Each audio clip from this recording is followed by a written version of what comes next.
Yeah. Good afternoon to one and all. Hope I'm audible and hope my screen is visible. On the outset, thank you for Med Talks for giving me this opportunity to speak to the live audience and share whatever little I know. It's indeed an honor and it is a privilege for me to speak for in for what talks which was started off from Dr. K. Agarwal, who's indeed it's indeed a privilege and honor to be presenting here. Uh, I'm Dr. Vinu Sarathi. I work as a medical oncologist in Bangalore Baptist Hospital, which is situated in Hebbal, Bangalore. And I would, through this in next 45 to 50 minutes, I would like to speak how the landscape of oncology has changed, how it is changed for the better, and how it was an unprecedented change from the last 20 years. It is indeed a big difference the way we approach and treat now. And hopefully, I would like to make some difference over the next 45 to 50 slides. So I'll be starting off. So coming to a brief history about what we are saying, so that when I reach the topic proper, we'll have some background. So, brief history on how the entire our anti-cancer drug, the approach towards anti-cancer treatment started off. Indeed, initially we were clueless. All we knew, there was a lot of theories floating about cancer. Some people said it's due to body fluid, imbalance of body fluids. Some people said it's a toxin in the body. Some people said it's due to bacteria and an infection. So some people, even they would think it is a curse and they would use black magic and voodoo and whatnot methods. So nobody knew exactly where they are heading towards cancer, what could be the etiology, how to approach it, how to kill it. Nobody knew. So the first efforts, brief efforts, were the initially during 1940s, where a lot of money and time were invested. Even manpower was invested in basically the World War, and not much efforts were towards improvement in science or in towards literature or any of such things. So it was an accidental, or what you say, a serendipitous discovery. So during the World War II, there was a German air raid in Bari in Italy, where John Harvey is one of famous Liberty ships of the US, where it has stashed mustard gas. Mustard gas is a very poisonous, toxic gas which causes lung issues, lung failure, and also causes very intense blistering of the skin and knock out your immunity completely. So one of the German air raid, they found this ship, John Harvey, the Liberty ship of the US, which had stashed up all the mustard gas bombs. And when it air raided it, many of the residents of the ship or the inmates of the ship were exposed this. And when they were hospitalized, they found, when they examined these victims, that they had no counts at all. The blood counts, the hemoglobin, the white blood counts, the platelets had all reached rock bottom, which had almost become zero, and they many of them succumb to serious infections. So they found that when you are exposed to mustard gas, your bone marrow gets suppressed, and your hematopoiesis, or your ability to produce blood cells, gets intensely suppressed. So this was a starting point for an oncologist. So if leukemia or lymphoma is a disorder of the bone marrow, where it is due to excessive production of immature blood cells, why can't we use this to suppress them? And this was the idea which started it off, which was an accidental discovery.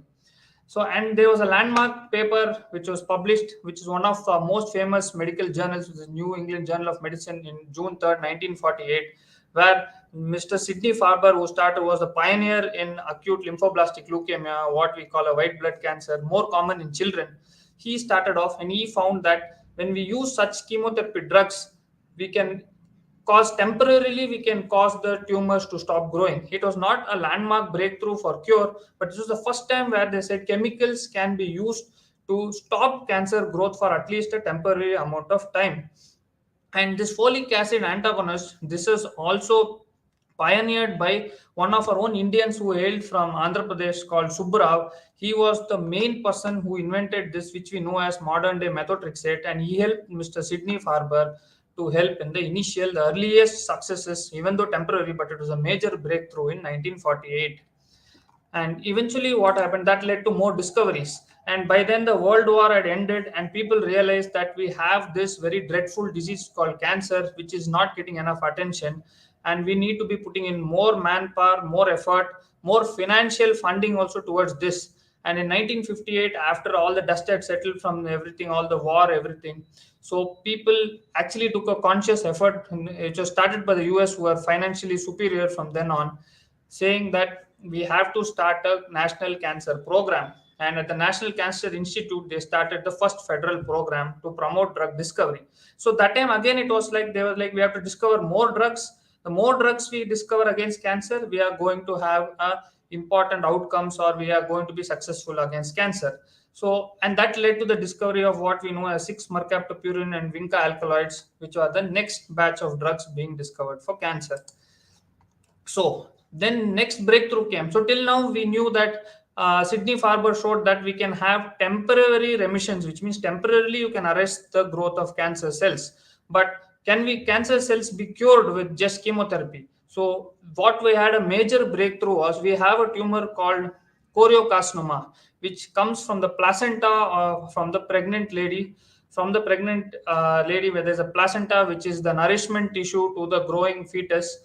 So that from that rarely we can get a tumor called choriocarcinoma, which is a very aggressive malignancy which can rapidly spread and kill the person. So till then it was a dreadful cancer. But then Mr. Roy Hertz and Min Chu Lee, who was the first person who said that by giving this methotrexate to choriocarcinoma patient, we can actually achieve cure, which means with just a single chemotherapy drug, cure can be achieved in a solid tumor. And this was path breaking till then, because nobody believed till then that a cancer can be cured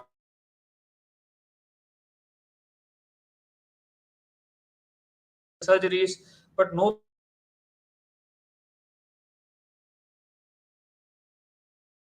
a single drug. And so what he said, this tumor secretes something called a HCG, which is like a hormone, a beta HCG. So he said that we can use this to monitor the treatment. So which means lesser this level, the tumor is shrinking. And he said that once this enzyme or this hormone disappears, then we have to still continue chemotherapy further for another 4 or 5 more cycles to kill all the microscopic disease, and then you can achieve cure. But however, the NCI disapproved this theory that he is unnecessarily continuing and poisoning patients with the chemotherapy drug, because his treatment approach was more radical. He said he started the first theory of something what we call a maintenance chemotherapy, which means you achieve what we call a cure, which is documented by absent level of HCG, but then you give another 2 or 4 cycles beyond that. So he gave the earliest framework of a maintenance chemotherapy. But however, that time the NCI disapproved it and said he was unnecessarily experimenting them, and they in fact fired him, and he returned back to Memorial Sloan Kettering, which is the other huge institute, which is the most contemporary, biggest institute of cancer. So this was the earliest reports into maintenance chemotherapy, and chemotherapy can treat and cure the solid tumors. Next, this was Dr. Vincent DeVita, who introduced something called combination chemotherapy. There are other cancers which cannot be cured with just a single drug.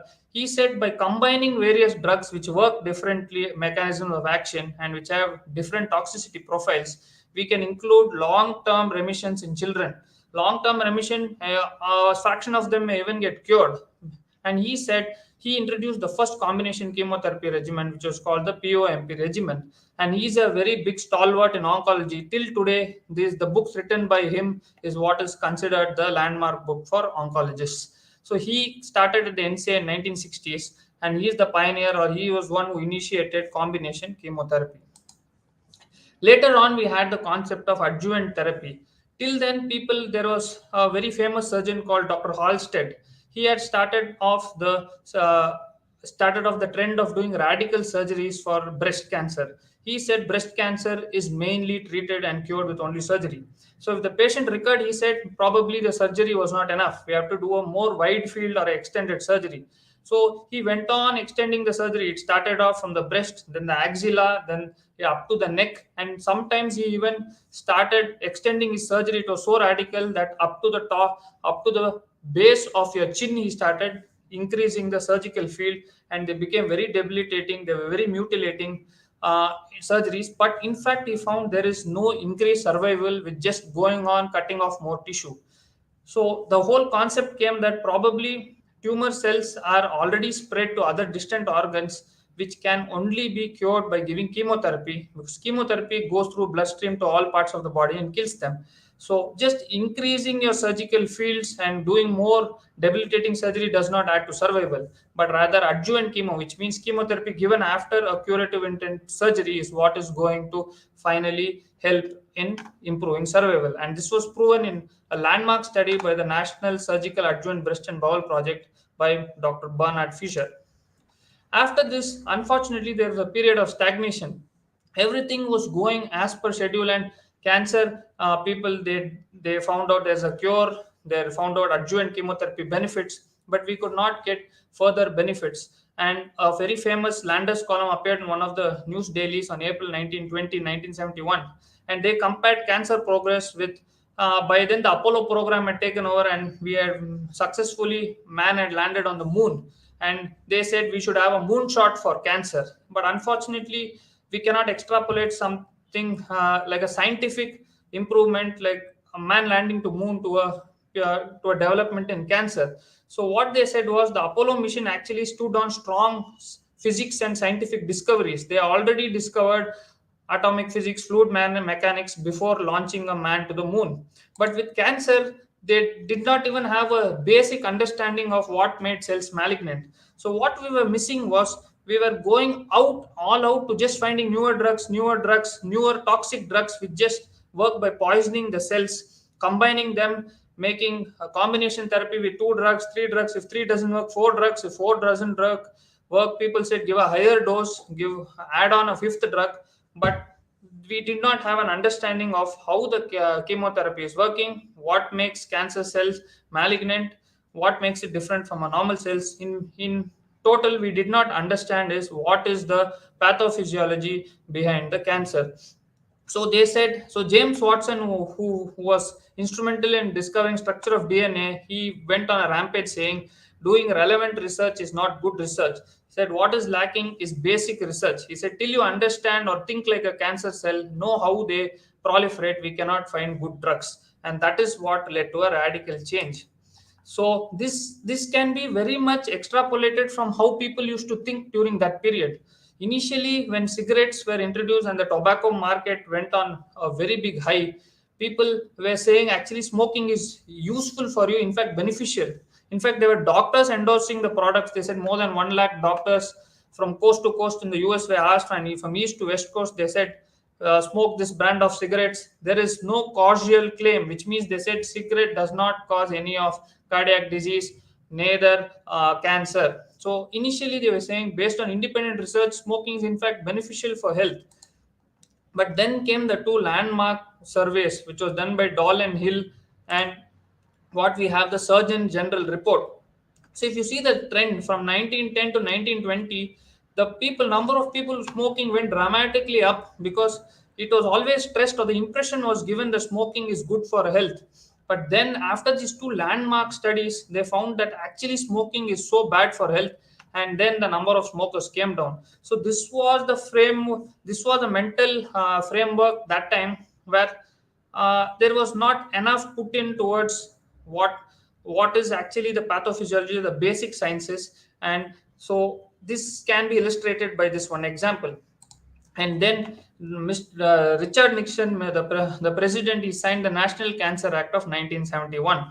This marked the beginning of how we thought about cancer. We no longer went hunting behind drugs, but we rather we changed the perspective of first finding out what fuels a cancer cell, what makes cancer cell different from a normal cell, what is it which is driving the cancer cell, and that led to the targeted and immunotherapies, which is the topic of today, which we are going to be speaking a little more in detail today.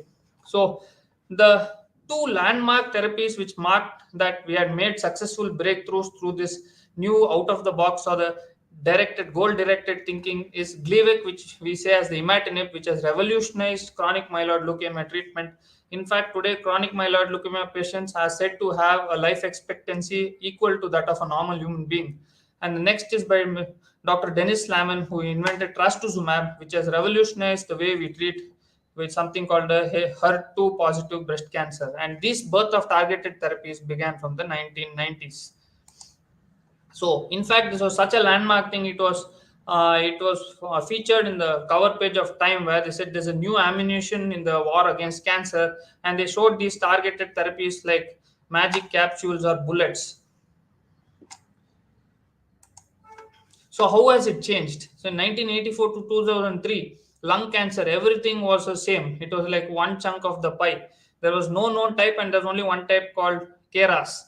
And then towards 2004, the same pie had broken into three parts. Lung cancer was now known as EGFR positive, KRAS positive, and no known genotype. In 2009, the pie was further fragmented in many more parts. And 2014, and now in 2022, we know it is at least divided into more than 20 parts, which means we no longer talk about lung cancer as lung cancer. We say, is it a EGFR mutated lung cancer, ALK positive lung cancer, KRAS mutated, ROS mutated? Why is it significant? Because when we know we have a type of mutation, we can design a drug against it, and the benefits you get is far more superior than just using conventional chemotherapy. And these days we have seen even in stage 4, which means they have gone to very distant parts of the body like liver, brain, 30% of them still make it past 5 years, which was unheard of even around a decade ago. So, what were the challenges with their old paradigm of thinking? All these different mutations came under the same treatment bracket. You either treated with this what was traditionally known as platinum doublet, which means you would give cisplatin with along with other chemo, or you added one more drug without really knowing what target you're chasing.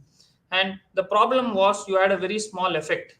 This is the new paradigm where you get the mutation and you give the exact targeted therapy to it, where you know most of them are going to do well and you're going to get a large clinically meaningful effect. The problem with this is the number of people getting ALK positive lung cancer may be less than 5%. So you may have to screen a large number of people before you actually know who is going to benefit from this therapy. So how has our clinical trials or the way the design of our clinical trials changed? Yeah. So what are the potential druggable events in pediatric cancer? If you see pediatric cancers, you can see that if you look at this pie chart, previously all would be treated with same. They would go undergo surgery, chemotherapy, or if it's a blood tumor or leukemia, they would just get multiple cycles of combination chemo. But these days, again, we are looking into what mutations are driving them. And this study, which is published in a very famous journal called Nature, said almost half of the pediatric cancer may have a druggable target. So, what is exactly precision medicine, where we are heading to? So, precision medicine means the days when cancer patient, when we said one size fits all, may soon be thing of the past. Precision medicine is a personalized medicine. Okay, so we do a molecular testing, we do a genetic testing, and to determine exactly which drugs work or which have the best chance of working. So we do not take lung cancer as a homogeneous entity. We take what mutation is fueling it, and do we have a drug against it? Can we give the drug, and that will lead to a superior outcome? So this is what is precision medicine. No longer we are going in the future. I don't think we are going to be saying, oh, he has lung cancer or kidney cancer. We are going to be saying he has this mutated kidney cancer, he has this mutated lung cancer, or he fits into this group of mutations. I think the future is going to be completely different the way we characterize tumors. So one of the it isn't actually new. In 1970s, there was a lot of trials being done on breast cancer, especially because even then they knew it's being fueled by hormones. So they found that tamoxifen was first approved in 1977, where they found by giving tamoxifen, which inhibits the estrogen receptors, the cell proliferation can be controlled. But however, it worked only in the group of patients who are hormone positive and not in the hormone negative subset. Ever since we have progressed significantly, these are the targeted therapies approved for various cancers from bladder, breast, colorectal, cervical, pancreatic, name it. Everywhere you have different targets and targeted therapies approved, and these work far superior to just the conventional chemotherapy. So these are the ongoing trials. For example, we have a BRAF, which is a mutation seen in around 5% of cancers, and we see 298 trials are going as of May 2020 on these markers. So it's not about is it is it lung cancer, breast cancer, colon cancer? It is like BRAF mutated cancer. This is how the nomenclature is going to be changed in the future. It's not going to be, do you have lung cancer? Do you have a BRAF mutated cancer? And irrespective of which site it is, it may be brain, it may be lung, it may be colon. If you have this mutation, you will have a better outcome with a drug targeted against this mutation. Similarly, you have various targets like this, for which if you calculate everything, I think close to almost 4,000, 5,000 studies are going on just targeted therapies. So this is the new paradigm shift. So yeah, coming to the next slide. So tissue agnostic treatment. Tissue agnostic treatment means you are not really bothered from where the tissue is arising. Is it a lung cancer? We are not bothered. Is it colon cancer? We are not bothered. If it has this mutation, this drug called pembrolizumab, which is immunotherapy, it's already approved across many different subtypes. If you have this MSI high or a microsatellite instability high, which means your tumor is very immunogenic, you are likely to benefit from this treatment, and it's approved already. It's already approved. Similarly, larotrectinib for something called NTRK fusion, entrectinib for NTRK Al-cross fusion, and various other drugs which are in the pipeline. So very soon you are going to have something called a mutation-directed therapy rather than therapy against a specific site of cancer. And how has this changed the way we design drugs development or design clinical trials? Previously this was the model. So we start with stage one where more than you, it is basically like a funnel model. You start with a huge number of compounds.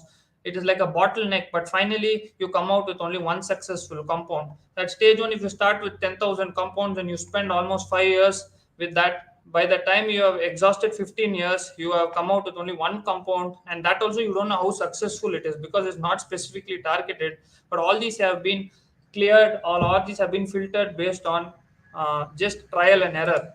So this was a one size fit all medicine, where there are very classic examples like schizophrenia, where there's an antipsychotic drug called aripiprazole or esomeprazole in heartburn, rosuvastatin in high cholesterol, which fluticasone in asthma, where most of us would have heard.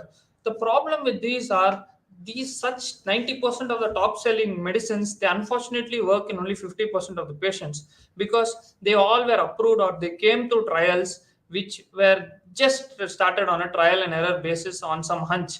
They were not really a goal directed or a target directed trial like we have today. And almost 30, and we didn't really know the full side effects, and almost 30% of acute hospital admissions every year are due to side effects and adverse effects of these drugs, which came through one size fit all type of trials, where hardly 50% of them got the benefit.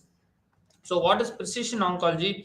You collect a cohort of people, you extract the tumor DNA, you map out, you completely molecularly profile it, and then you see for this group of people with this mutation, you give the pink capsule. For this mutation is the blue capsule or the blue targeted agents, and it's not a one size fit all, rather than it is a different size for a different cohort. So what are the new trials called? They are called umbrella and a basket trials. So the umbrella trial is where you have one type of cancer with different mutations. So you take all lung cancer, put it in under one umbrella, and for a different type of mutation, you give a different drug. And likewise, basket is where you have multiple cancers, but they have a single mutation. And if they have the blue type of mutation, you give the blue drug. If they have a type of mutation, you have the green drug. So here you are first identifying what mutation, what is actually driving the cancer. You're designing a drug against that mutation, and then finally giving that cohort of people with that mutation the specific targeted therapy. So this is the future. This is the National Cancer Institute has recently started the MAT schema, where they take the tumor tissue, they genetically sequence it, and they see if there is any actionable mutation detected, and that patient is going to be started on the specific targeted therapy. Then they are going to be reassessed. If he is having a good response to that therapy, he is going to be continued on that until it is effective. If he progresses on the therapy, again he is going to be checked for any other mutation. Is there any other current targetable therapy available for it, and going to put on that targeted therapy. So this is the way contemporary studies are being done, where the target is first being identified and then the therapy is being started. So this is how we have progressed, where 3000 BC to up to 1890s, we thought The bigger the surgery, the better the outcome, which was proven to be wrong. Then Madam Curie, with the invention of the X-rays, and then the radiotherapy came in, where Kaplan used it for Hodgkin's lymphoma and got very good cure rates. 1940, the error of chemotherapy after mustard gas was found incidentally. Targeted therapy have started off in 1980s, and 2010 onwards, the immunotherapies have really taken off. So what started all this was mainly the Human Genome Project in 1990, which could very successfully map out the genome over 15 years. That led to multiple cancer genomes being mapped successfully and included the Cancer Genome Atlas. And when we knew which mutations are fueling tumor, the accordingly research could be done to target those mutations. So what are we targeting exactly? We are targeting the tumor microenvironment, not just the tumor. We are looking at the tumor microenvironment to see how many immune cells are there. What are the type of immune cells? Are they helping the tumor, or are they helping the body fight the tumor? What is the immune signatures? What is the total subpopulation, which we have a scoring system? Then the tumor cells we see, are they, what is the burden of tumor cells? Is there something holding back the tumor cells from tumor cells from getting attacked, like a PDL1 or a CTLA? And we are also seeing circulating factors, the blood counts, the immune cell phenotypes, the exosomal or the soluble protein compounds, host related factors, lifestyle, metabolic, other metabolic, microbiome, which is really taking off, saying the body's helpful bacteria which constitute its colon and mouth, do they play a role in immune mediation? And of course, germline, almost 5 to 10% can be hereditary and germline. So those we are looking at. And of course, even imaging characteristics like PET CT and the newer nuclear images. So how has this changed the cure rates? If you see the 5-year cancer survival rates ever since the invention of the targeted therapy, you can see a dramatic improvement in cancer survival from 50 to almost 67%.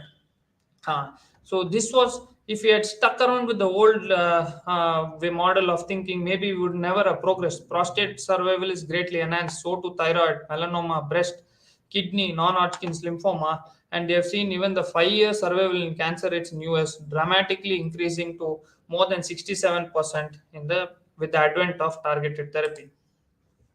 And even a recent, the NCI only has brought out the record saying newer drugs have accounted for 50 to 60% of increase in 6-year survival since 1975.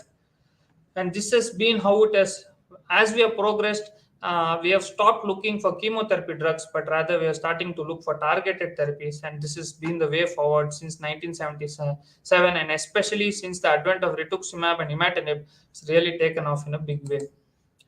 Coming to immunotherapy, immunotherapy is an interesting fact, because we always know that every day a lot of mutations is being produced in our body due to sunlight or toxins which may be in the food we eat, in the air we inhale, or we may be infected with the virus which can cause some amount of mutagenicity. Aging is always, mutations keep piling up, or random errors in just cell replication. But every day we are producing mutations, but every day our immune system are recognizing and killing most of the mutations. And it, but when the body is or when the cancer cell or when the mutated cell escapes immune recognition, it can lead to uncontrolled cell production leading to cancer. This has always been known. So we always know the first line of defense in cancer has been our immune system. And this, the earliest proof was this was Dr. William Coley, who's known as the father of immunotherapy. What he did was he mixed a variety of toxins from Streptococcus and Bacterius prodigiosis, and he found that when you inject this bacterial toxin into a body to fight against the bacteria toxins, a body's immunity is enhanced, and that immunity may in fact go and cure the cancer also. And he actually said he's for 15 years he's tried his cocktail of toxin and has cured almost 150 patients in 150 patients in 430 cases, which is actually a very very high number even compared to today's cure rates. So in fact, his earliest case was Mr. Fred Stein, who was a 31-year-old house painter. He had a big mass or big cancer mass over left cheek. 5 surgeries done over 3 years, but it kept coming back. he had a deadly infection of the skin graft, and he found that as the infection settled, the tumor also melted away. So what he proposed was the infection made the tumor hot. By hot, we say that the infection made a lot of our immune cells infiltrate the tumor, and that caused even the tumor to shrink away. So he was the father of immunotherapy. His recipe was mixing some meat, water, salt, peptone, bacteria. He had no understanding of immune system, genes, or mutation. And but the problem or setbacks for immunotherapy then was his recording and the way his reporting was very inconsistent. Some people said half of his patients recovered. Some people said only 20 out of 93. So people didn't take him seriously, and he was relegated to the back. So hence, this was the setbacks for immunotherapy where the FDA did not acknowledge it as a cancer therapy, and hence it was just put under covers for a long time. These days, we know immunotherapy has changed dramatically different. We know initially in the lymph node that the antigen presenting cells brings a chunk of the tumor, the tumor tissue, and it presents it to the T cell, which then gets activated. So the cancer can block the activation by some of the by a ligand called CTLA4. Then the activated T cell goes to the tumor and then can kill the tumor. This can again be blocked by the tumor by something called PD-1. We know the deep molecular aspects of this, and we have specific antibodies which we have detected, which can bind to these, release the immune blockade, and lead to active cell killing. So this is how it.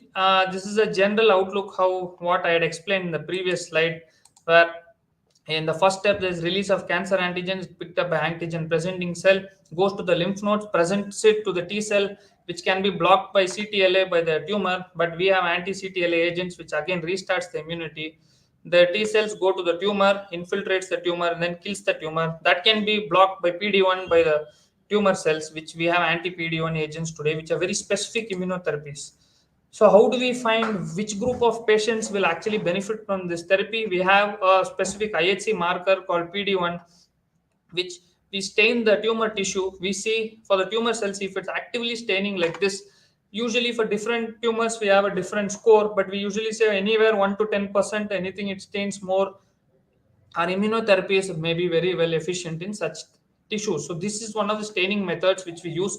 It is not fully foolproof. We do have some places where it doesn't stain and still it works. We are still working on why it's such an imperfect marker as of yet. So how has this dramatically changed? In bladder cancer, previously the survival was less than 8 months, but with immunotherapy, and if they have a good score, then we see that the survival is not even reached, which means even despite 18 months of follow-up, the patient is going on and on, which is almost doubling of survival, which we never had. And this was a trial done on atezolizumab in bladder cancer. What are the future immunotherapy we have? We don't just have checkpoint inhibitors. We have something called adaptive T cell transfer, where the tumor biopsy is done. The T cells, the immune cells infiltrating the tumors are removed. They are expanded with interleukin 2, and then so we select only the batch of tumor cells which are already infiltrating the tumor and having good effect. So then we deplete this body of the other lymphocytes. We expand this, form an army of the T cells which are specifically only attacking the cancer cells, transferring it to his body. It's called adaptive T cell transfer. And these days, very much in the news, something called CAR T, which is a chimeric antigen receptor T cells, which means this is the normal T cell receptor. You are taking it out, you are making a chimeric antigen, or you are redesigning the receptor to recognize only the cancer cell. Then you are putting it into a vector like adenovirus, and then you're injecting it. So now this T cell is designed only with one thing in mind, to kill the cancer cell. So you have first generation, second generation, third and fourth generation of CAR T cells, where the designs get more and more complex.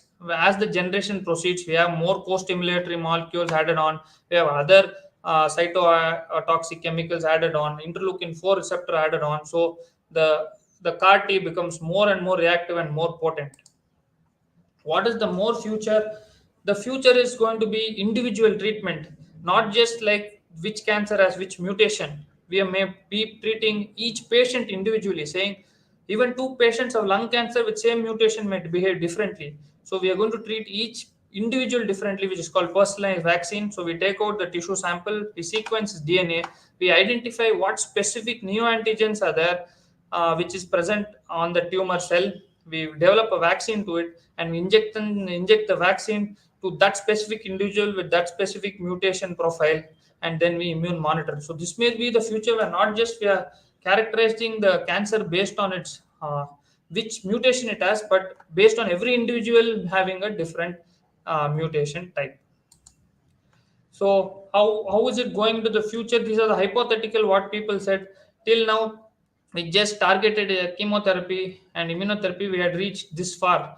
Next, we are going to be combining immunotherapy, target therapy. We may combine two immunotherapies.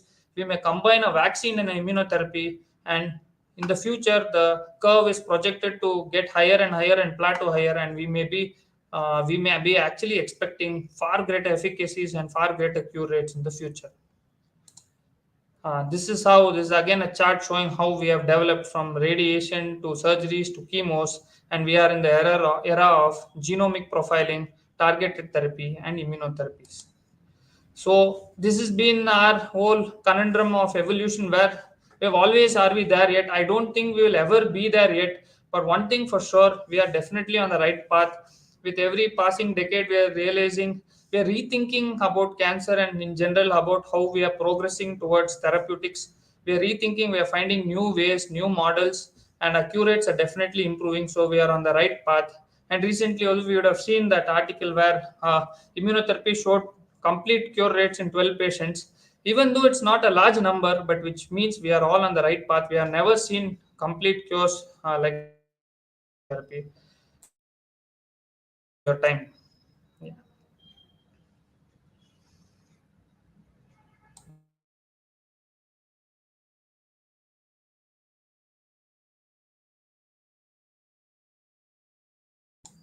And stop sharing the slides. Thank you.